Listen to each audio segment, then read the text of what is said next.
আসসালামু আলাইকুম। আপনারা ভিডিওর টাইটেল দেখে বুঝতে পারছেন ভিডিওটি কি রিলেটিভ ভিডিও। আসলে কবুতর ডিম দেওয়ার আগে বিভিন্ন রকম কার্যকারী দেখা যায়। দুইটা কবুতর একসাথে থেকে ঠোকাঠুকি করা, বিভিন্ন রকম মিটিং করা থেকে শুরু করে বিভিন্ন রকম কলা কৌশল দেখে বোঝা যায় যে খুব শীঘ্রই কবুতরটি ডিম দিবে। সবসময় ডাকাডাকি করবে, মাদির পিছনে সবসময় মাদি কবুতরটা নর কবুতরের পিছিয়ে পিছিয়ে সবসময় ঘুরে বেড়াবে। পাশাপাশি মিটিংয়ে বসবে আর মাদি কবুতরকে সবসময় তেড়ে বেড়াবে। নর কবুতর সবসময় মাদি কবুতরের পিছিয়ে পিছিয়ে ঘুরে বেড়াবে। খাবার খাইতে গেলেও মাদি কবুতর নর কবুতরকে তেড়ে নিয়ে বেড়াবে। সরাসরি ভিডিওর মাধ্যমে আপনারা দেখতে পাচ্ছেন।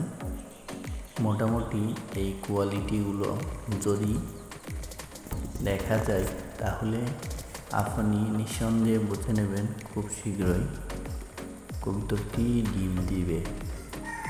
আসলে কোনো সমস্যা না থাকলে অবশ্যই খুব শীঘ্রই 2-3 দিন কিংবা 5-7 দিনের ভিতরেই ডিম দেওয়া শুরু করে দেবে।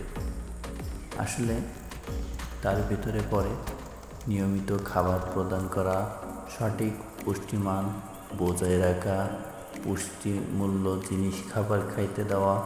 কারণ ডিম দেওয়ার আগে কবুতরগুলোরে পুষ্টিপূর্ণ খাবার চাহিদা, বিভিন্ন রকম খাবার চাহিদাগুলো সঠিক দেওয়ার চেষ্টা করতে হবে, ঠিক আছে? কারণ ডিম দেওয়ার আগে পুষ্টিমান, তারপরে খাবার পরিবর্তন, পানি চেঞ্জ, বিভিন্ন রকম দিক নির্দেশনা এগুলো খেয়াল রাখতে হবে।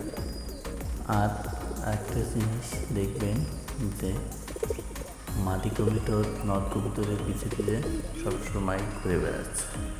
এই লক্ষণগুলা আসলে বুঝতে পারবেন মাদি কবুতরের উপরে নর কবুতরের উপরে মাদি কবুতর উঠে বসে থাকলে।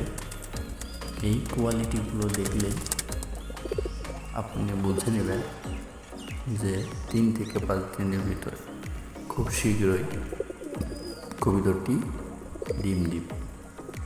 এই লক্ষণগুলো আসলে কার্যকারী একটি জিনিস যা অনেকেই বোঝে না। আসলে কবুতর একটি শখের জিনিস, যেটি অনেকে ভাবে যে কবে ডিম দেবে। আসলে ভাইয়া কবুতরকে ভালোভাবে খেতে দাও, যত্ন করো, দিনে অন্তত 1 ঘন্টা করে যত্ন নাও, তাহলেই এনাফ।